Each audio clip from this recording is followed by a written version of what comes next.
Yooyyaa harka fuunee akkam jirtuu kabajamtoota daawwattoota Biiftuu Foundation kan daawwachaa jirtan Biiftuu Foundation qophii irraa haa barannuu. Qophii irraa haa barannuu keenya har'aatiin keessummaa jabaa founder Biiftuu Foundation if director Biiftuu Foundation Dursaa Kaduu qabannee dhiyaanneeti jirra.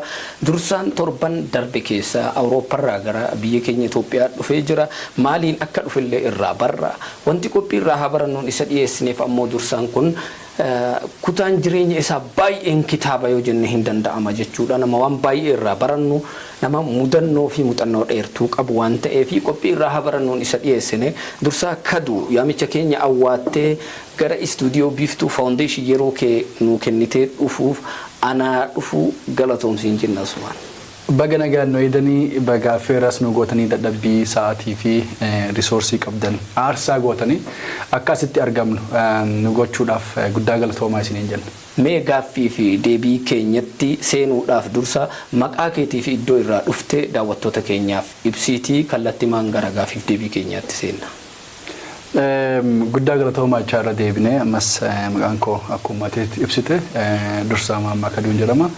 Haa ta'u wantoota yeroo baay'ee gara yeroo of duraatti dubbannee eenyummaa keessa akka gaariitti ibsinu ta'a. Ammaaf jireenyi koo gama Awurooppaatti dachii Afrikaa irraa shunquuqinee akkoota ta'aniin garoota ta'aniin gama biyya Awurooppaa imaluu keenya bu'aa bayii hedduu keessa dabarree achi geenne jechuu barbaadeeti personaali. Okay, iddoon dhaloota keemee eessatti dhalattee guddatte? Ani Laajjattiin dhaladhe. Laajjoo jettu Laajjoo jechuun ganda keenya ganduma dhalootaati aanaan Adaabbaadha. Biyyi tama waliin qabnu jechuudha akkas. Akkas galatoon. Meegaa akka odeeffadhetti ati gaafa biyyaa baatu umriin kee baay'ee xiqqaa ture. Maaltu si kakaase umrii xiqqaa tumtuu jireenyumaan arginsaniini? Maaltu deemuuf si kakaase umrii ijoollummaa keessanatti gara biyya Awurooppaa kana? Biyya Awurooppaa dhugatti maybe gaafa elementary jirru geography baradhee jiraan biyya Awurooppaa. Imalli kiyya akkuma siin jedhe imala sababa nama duuka deemuudhaatti ture. Fedhii kiyya osoo hin taane fedhii obboleettii kiyyaatti ture. Obboleettii kiyya duuka obboleettiin kiyya gara Suudaan deemuudhaaf baay'ee dhimmamtee turte. Chumaan an barnoota gaafas kutaa torbareefin fixaa jira.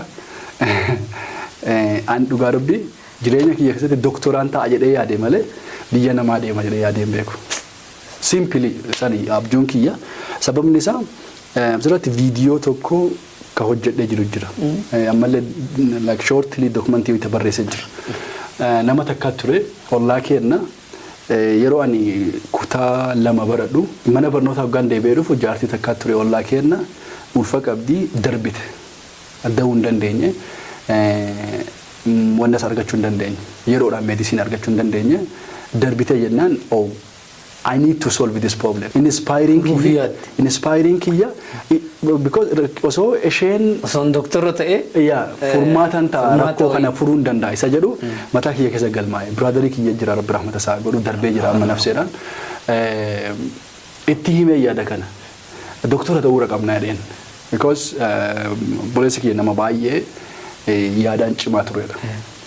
Abbaa gaarii irraa dhalannee haadha gaarii irraa dhalannee baay'ee inspire nu godhan gaarii uumuudhaan gaarii dalaguudhaan gaarii ta'uudhaan.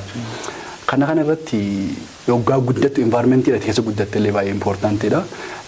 Karaa hoggaa deemnu nama dulloomaa yoo argine abbaan keenya encourage nu godha akka meeshaa irraa fuuneetiin gargaarree waliin geeggeessinu jechuudha. Kana irra ture so achumaanii yaadni kun dhalate an doktora ta'uudha baqa mishinii kiyya viijinii kiyya doktora ta'uudha akkas keessa ture hoggaa sisteriin koo gara biyya namaa deemuudhaaf yaadni kun wanna ta'u akkamillee yoo taate duuka deemteetiniin ishee kophaa gadanneessu nu hajuu ani xiqqeenya kiyyaan imala eegale jechuudha. Kana keessatti qoosaa baay'ee ture haadha jalaa harma jalaa baasaniitiin biyya alaa erganii isa jedhamu ture. Dhugatti ajaa'ib waan nafaa qabdu fiiltiidha Oromoon jaa'ibeeta. Kanaaf ishee dhadhaadhaan waan keessa kee jirutu guddaa ilaammatti illee jechuudha. Gaaffiin kiyya itti aanu umrii imallee keessatti kaatee gara imala gootee jirta Suudaan irraa gara Liibiyaa irraa gara galaana yaabbachuu kan deemeef kan deegetu waa argaa jetturumo baay'ee deemteer haala akkam keessa qaxxaamurtee biyya sana geesse erga achi geesse hoo haalli qilleensi biyya saniitii fi namni biyya saniitti simatan maal fakkaatame gabaabina dhugaadha ka deemee fi ka deegetu waa argaa jedhanii faazarii kiyya maal jedhama abbaan kiyya jechuudha namni maastara yuunivarsiitii irraa eebbifamee fi namni karaa deemee waa arge tokko dhugaa rabbii deemsi akkamillee yoo ta'e Suudaan irraa gara Liibiyaa irraa gara Awurooppaa imaluudhaaf dallaalaan ture dallaalaan human traffickiidha kafalteetiin deemtaa jechuudha akkamillee yoo ta'e jireenya yeroo jibbine qabna yoo duunee dhabamne irra gaariidha isa jedhu ture inni beeyneen turre imala kana baay'isnee beeyneen turre because human traffickiidha information akka irraa fudhattu manipulate si godhan si sobu si galee deemsa guyyaa lamaadha daqiiqaa 10 siin jedha ati bakki lukaan deemtu daqiiqaa 10 qofaa bakki lukaan deemtu daqiiqaa walakkaa qofaa saniyyuu buqachaa deemta siin jedhan garuu guyyaa lama si eeggata deemsa lukaan guyyaa lama wantoota akkasii ture jechuudha kana keessatti namoota darban si bira jira isuma darbees kana harkuma keetiin awwaalteetiin gara duraa deemta bakka namuma wannaa keessa jiru jechuudha namuma waraana keessa jiru garte akkas maaliif inni ka itti aanu anumaatu du'a waan jedhu wantoota akkasii keessa ture umriin kiyyas baay'ee xinnaa ture hubannoo guddaa illee qabaachuu baadhu garuu nama baay'ee foundation gaarii waan qabuuf guddinni baay'ee vaaliyuudhaan guddadhe malootaan jirutti fayyadame nafsee kiyya oolchuudhaaf yeroo garagaraatti almost bakka du'ee argamu ture sigala hayyee dursaa kaduu chaalenjiin ati as dabartee biyya sana geessu ta'uu danda'e namni haasaa keessaan boqota waan ta'eef saama boqonnaa keessi bira teennee guddoo qalamaan illee sirraa barreessinaa jechuudha akkasii mudate mee mudannoo kee gurguddaa keessaa ijoo sadinuufi tokko kan nama kofalchiisu tokko kan nama gaddisiisu tokko kan ammoo nama gammachiisu mudannoo dhugaa jireenya hangam biyya koon jira nantiin biyya namaa jiraadha waa barus waa argus jiraachus kana jechuun shaakallii mataa kiyya irraa ka'e bakka nama there is nothing can discourage me rakkooleen darban sun rakkooleen an keessa darbe sun inumayyuu nama baay'ee determined ta'e solvii ta'ee argama yeroo hunda yeroo kana solutionaan barbaada malee chaalenjii hedduutu darbe mudannoo hedduutu darbe I think kophaa ta'uudha kamillee yoo ta'e biyyuma keessa teenyee jibbinu kana like reality dha sigale waan ta'etu jira I don't know who say that nama jedheen beekoni biyyi maan naa taate irra ani maal biyyaaf ta'e isa jedhu jira beeta because oggaa keessa jirru hin beeku wanti takka uma dhabdeetu haga inni gahu galatas gaaris badas beeyta sigale kophaa ta'uun baay'ee nama gaddisiisa akkamillee yoo ta'e namni keenya maatii dheeraa maatii guddaa keessa guddata taphachaa wallolaa hiriyaa hedduu qabaachaa sigale wantoota akkasii keessatti guddat gaafa biyya namaa deemtu citaa mukaa fi maaliin sii mormaa miti afaan hin beeytu aadaan beeytu naannoon beeytu looni nasitti dhagaa kophummaa sitti dhagaa inni suni baay'ee si dhiphisa kamillee ta'u inni guddaan hangaan bartee hangaan siistama argitee namoota tokkodhaan wal bartee isa jettu dhugaa baay'ee inni daani kophummaa dannoo isi gaddisiisu yeroo kophummaa taate waan jiru waan qabdu hunda yaadatta si gale yeroo kana imimmaan si guut si gale yeroo kana nama imimmaan sirra haquu dhab kuficha xiqqaa maatii kan kee yookaan hiriyaa kan qabbalesa kan kee biratti yookti ni boochi namaatu sirraa haqan immaansa garuu namni sirraa haqu jechuun rakkoo kan kee namni dandeessee rakkoo kan kee namatti ibsattu hin qabdu afaan dandeessee afaan keetiin hiriyaa qabaatte hiriyaa kunniin baqa guuteetiin afoo kan kee ta'a boo'ichaan si guuta qabuu hin danda'u nama itti himattu hin jiru isa akkasitti ture. Kophummaa dhugatti addunyaa kanarraa namni kophummaan hin gaddisiifne jabaan abbaa waan feetee qabaatte kophaa ittiin gammadu waan baay'ee gaaffiin kiyya isaan dhugaa mudannoon baay'ee na gaddisiisu ummaa jette mee waan erga deemte mudannoon si gammachiisu maal ta'u waan yeroo yoo yaadattu illee gammadu waan tokko beektaa waan waggaa 10 dabarsite yoo har'a yaadattu ka fuulli kee ifu jira. Jireenya keessatti mudannoowwan jireenya koo jijjiiran jireenya kootiif tola ta'an karaa gaariirra ta'an hedduutu kana jechuun akkuma siin jedhe rakkoo kamiyyuu ani furmaatatti ilaala malee rakkinatti ilaala wantoonni afaan baruu waa baay'ata gaafa bakka tokko dhaqeetiniin waggaa jarri yes naan jettu annoo hin jedhan waggaa jarri noo jettu yes jedhan so walii galuudhaan akkumallee taane almost daqiiqa 30 dhugaa rabbiiti. Erga finne bakka walii galuu dadhabbii irratti anis dhugaa dubbacha anis waan isiidhaa deebii isiin barbaadu deebisaa fi jirutti natti fakkaata. Ishiilleen akka waaniin wanta isiin naaf himaa jirtu kana naa galeetti fudhatti. So waggaa 5 booda waggaa 10 booda hanga yoo tanaa yoo yaadadhu ittiin kolfi. Because wanta tokko jira. Akka barattuuf illee bu'uura si ta'e. Bu'uura naa ta'e baankii maal jira beektaa? Gaafa takka mudannoon tokko nama tokko mudate. Warra jarri nama baratanii inni nama hin baranne si galee. Barreessanii xalayaa barreessanii namni kun haa hidhamu ebaluu haa hidhamu jedhanii itti kennan. Fuudhii waan kana achi geessi qabalee geessi jedhanii. Xalayaa fuudheetiin qabalee geessi. Gammachuun.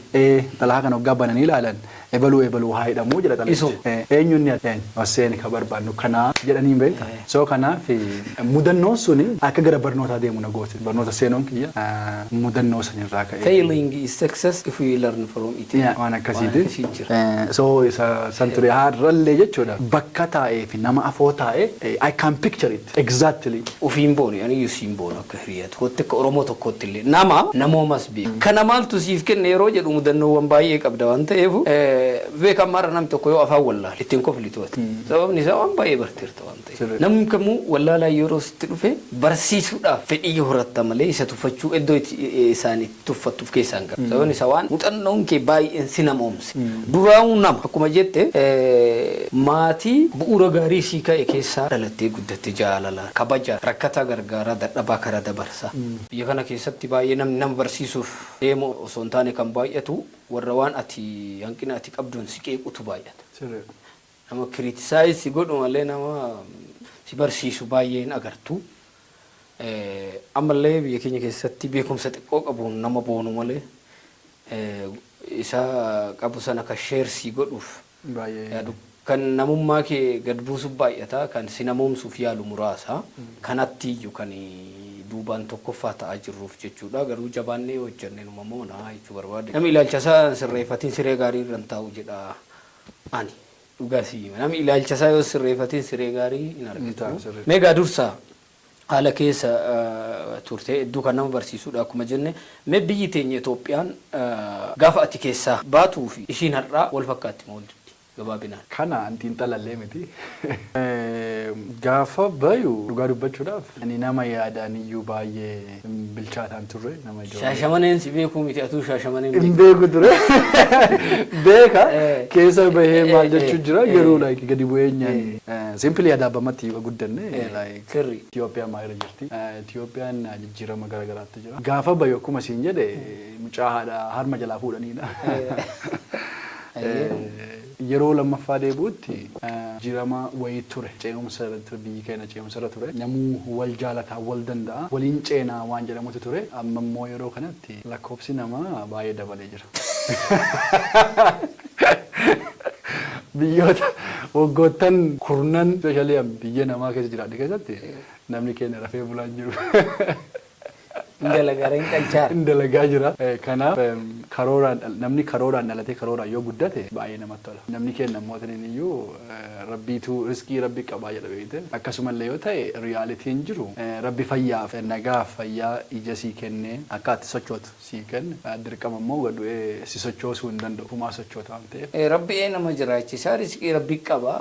Rabbi jedha karaan ciisin kadhaan dhiisinii jedhan. Mammaa kaawwaa baay'ee siif ibsa Oromoo. Kuma tamma jette rabbiirraa karaan ciisanii kadhaan dhiisanii jedhanii keessattuu qofa amantaa keessa deemuuf osoo hin taane rabbiin fayyaa sii kenne sanaaf jedha Oromoon sii galee rabbiin waan ati dandeessee waan uumuu dandeessu hunda sii kennee jira. Sii kennee ija sii kennee gurra sii sochootee waa fiduun ammoo dirqama keeti. Yoo tammootiin iyyuu kaatee sirraa gabbuutee ala baatee waan ala jiru ilaaleen wanti ala jiru sitti waliin dhufu ati itti gadi nayitu. Malaayikaan samii waraabee immoo sitti waliin fidu. Kun wanti hunduu sochii kan kee irratti hirkataa jechuudha. Galatoom dursa. Mee warra akka kee deemanii imala isaanii itti milkaa'anii fi warroota sichi deemuu barbaadanii maal jetta gabaabsi? Wantoota warroota amma achi deemuu barbaadaniif akkamillee yoo ta'e biyya namaa deemaa jedhee nama gorsu. Haa ta'u ammoo haalota jireenya biyya keenya keessa jiru especially yeroo ammaa kanatti irra dhaabbannee maybe suni homa abbaan decide godhe homa abbaan murteeffate irra dhaabbannee jabaadhus jennaan malee biyya namaa deemi jenneen gorsinu. Ogummaa keetiitiin muuxannoo qabduun barnootaan deemtee carraa jiru fayyadamtee akka deebitee biyya kan kee fayyaddu nin jennaan asumaan gorsa gaariis ilaalcha gaariis qajeelfama gaariis viidiyoo itti aanu keessatti waan kenninu ta'a. So kanaaf namoota mul'ina qaban gara mul'ina kennaa koottaa waliin dareenaa jechuun barbaada. Koos qajeelfama hedduu ka namallee fayyadu ka biyyallee fayyadu qabna waan ta'eef harka. Okay, ayya kabajamtoota daawwattoota keenya qophii irraa haa barannuu keenya daayiriktaraa fi faawundara biiftuu faawundeeshin dursaa hinduu yookaan dursaa kaduu waliin turre kanumaan goolabnaa torban dhufu viidiyoo biroo nama walitti deebinutti turtii gaarii isiniin jedha. Dursa galatoo. Guddaa galatoomaa isinis.